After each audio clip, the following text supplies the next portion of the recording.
जय श्री राम मित्रों। ओम नमो भगवते वासुदेवाय। ओम ब्रह्म बृहस्पतये नमः। ओम नारायणाय नमः। तो आज मैं आप सबको योगिनी एकादशी की कथा, उपाय और महत्व बताने जा रही हूँ। आइए चलते हैं, उसके बारे में थोड़ा सा जानते हैं। हिंदू धर्म ग्रंथों में हर एकादशी का अपना अलग महत्व बताया गया है। इन्हीं अलग अलग विशेषताओं के कारण इनके नाम भी भिन्न भिन्न रखे गए हैं। प्रत्येक वर्ष में 24 एकादशियां होती हैं। मलमास की एकादशियों को मिलाकर इनकी संख्या 26 हो जाती है। इन्हीं एकादशियों में एक एकादशी आषाढ़ मास के कृष्ण पक्ष की एकादशी, जिसे योगिनी एकादशी कहते हैं। योगिनी एकादशी का उपवास रखने से समस्त पापों का नाश होता है तथा इस लोक में भोग और परलोक मुक्ति भी मिलती है। योगिनी एकादशी व्रत कथा। आइए अब हम कथा के बारे में जानते हैं कि योगिनी एकादशी की कथा कौन सी है। महाभारत काल की बात है कि एक बार धर्मराज युधिष्ठिर ने भगवान श्री कृष्ण से कहा, हे त्रिलोकीनाथ, मैंने ज्येष्ठ माह के शुक्ल पक्ष की निर्जला एकादशी की कथा सुनी। अब आप कृपा करके आषाढ़ माह के कृष्ण पक्ष की एकादशी की कथा सुनाइए।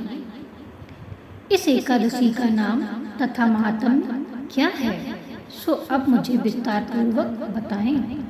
श्री कृष्ण ने कहा, हे पांडुपुत्र, आषाढ़ माह के कृष्ण पक्ष की एकादशी का नाम योगिनी एकादशी है। इसके व्रत से सभी पाप नष्ट हो जाते हैं। इस व्रत से इस लोक में भोग तथा परलोक में मुक्ति देने का विधान भी बताया गया है। हे धर्मराज, यह एकादशी तीनों लोकों में प्रसिद्ध है। इसके व्रत से सभी पाप नष्ट हो जाते हैं। तुम्हें मैं पुराण में कही हुई कथा सुनाता हूँ, ध्यान पूर्वक श्रवण करो। कुबेर नाम का एक राजा अलकापुरी नाम की नगरी में राज्य करता था। वह शिव भक्त था। उनका हेममाली नामक एक यज्ञ सेवक था जो पूजा के लिए फूल लाया करता था। हेममाली की विशालाक्षी नाम की अति सुंदर पत्नी थी। एक दिन वह मानसरोवर से पुष्प लेकर आया, किंतु कामासक्त होने के कारण पुष्पों को रखकर अपनी स्त्री के साथ रमण करने लगा। इस भोग विलास में दोपहर हो गई। हेममाली की राह देखते देखते जब राजा कुबेर को दोपहर हो गई तो उसने क्रोध पूर्वक अपने सेवकों को आज्ञा दी कि तुम लोग जाकर पता लगाओ कि हेममाली अभी तक पुष्प लेकर क्यों नहीं आया। जब सेवकों ने उसका पता लगा लिया तो राजा के पास जाकर बताया, हे राजन, वह हेममाली अपनी स्त्री के साथ रमण कर रहा है। इस बात को सुन राजा कुबेर ने हेममाली को बुलाने की आज्ञा दी। डर से कांपता हुआ हेममाली राजा के सामने उपस्थित हुआ। उसे देखकर कुबेर को अत्यंत क्रोध आया और उसके होठ फड़फड़ाने लगे। राजा ने कहा, अरे अधम, तूने मेरे परम पूजनीय देवों के भी देव भगवान शिव जी का अपमान किया है। मैं तुझे श्राप देता हूँ कि तू स्त्री के वियोग में तड़पे और मृत्यु लोक में जाकर कोढ़ी का जीवन व्यतीत करे। कुबेर के श्राप से वह तत्क्षण स्वर्ग से पृथ्वी पर आ गिरा और कोढ़ी हो गया। उसकी स्त्री भी उससे बिछड़ गई। मृत्यु लोक में आकर उसने अनेक भयंकर कष्ट भोगे, किंतु शिव की कृपा से उसकी बुद्धि मलिन न हुई और उसे पूर्व जन्म की भी सुध रही। अनेक कष्टों को भोगता हुआ तथा अपने पूर्व जन्म के कुकर्मों को याद करता हुआ वह हिमालय पर्वत की तरफ चल पड़ा। चलते चलते वह मार्तंडेय ऋषि के आश्रम में जा पहुंचा। वह ऋषि अत्यंत वृद्ध तपस्वी थे। वह दूसरे ब्रह्म के समान प्रतीत हो रहे थे और उनका वह आश्रम ब्रह्म की सभा के समान शोभा दे रहा था। ऋषि को देखकर हेममाली वहां गया और उन्हें प्रणाम करके उनके चरणों में गिर पड़ा। हेममाली को देखकर मार्तंडेय ऋषि ने कहा, तूने कौन से निकृष्ट कर्म किए हैं जिससे तू कोढ़ी हुआ और भयानक कष्ट भोग रहा है?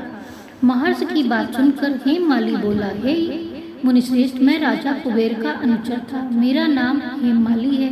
मैं प्रतिदिन मानसरोवर से फूल लाकर शिव पूजा के समय कुबेर को दिया करता था। एक दिन पत्नी रमण के सुख में फंस जाने के कारण मुझे समय का ज्ञान ही नहीं रहा और दोपहर तक पुष्प न पहुंचा सका। तब उन्होंने मुझे श्राप दिया कि तू अपनी स्त्री का वियोग और मृत्यु लोक में जाकर कोढ़ी बनकर दुख भोग। इस कारण मैं कोढ़ी हो गया हूँ। अब पृथ्वी पर आकर भयंकर कष्ट भोग रहा हूँ। अतः कृपा करके आप कोई ऐसा उपाय बताए जिससे मेरी मुक्ति हो। मार्तंडेय ऋषि ने कहा, हे हेममाली, तूने मेरे सम्मुख सत्य वचन कहे हैं, इसलिए मैं तेरे उद्धार के लिए एक व्रत बताता हूँ। ये तू आषाढ़ माह के कृष्ण पक्ष की योगिनी नामक एकादशी का विधि पूर्वक व्रत करेगा तो तेरे सभी पाप नष्ट हो जाएंगे। महर्षि के वचन सुन हेममाली अति प्रसन्न हुआ और उनके वचनों के अनुसार योगिनी एकादशी का विधान पूर्वक व्रत करने लगा। इस व्रत के प्रभाव से अपने पुराने स्वरूप में आ गया और अपनी स्त्री के साथ सुखपूर्वक रहने लगा।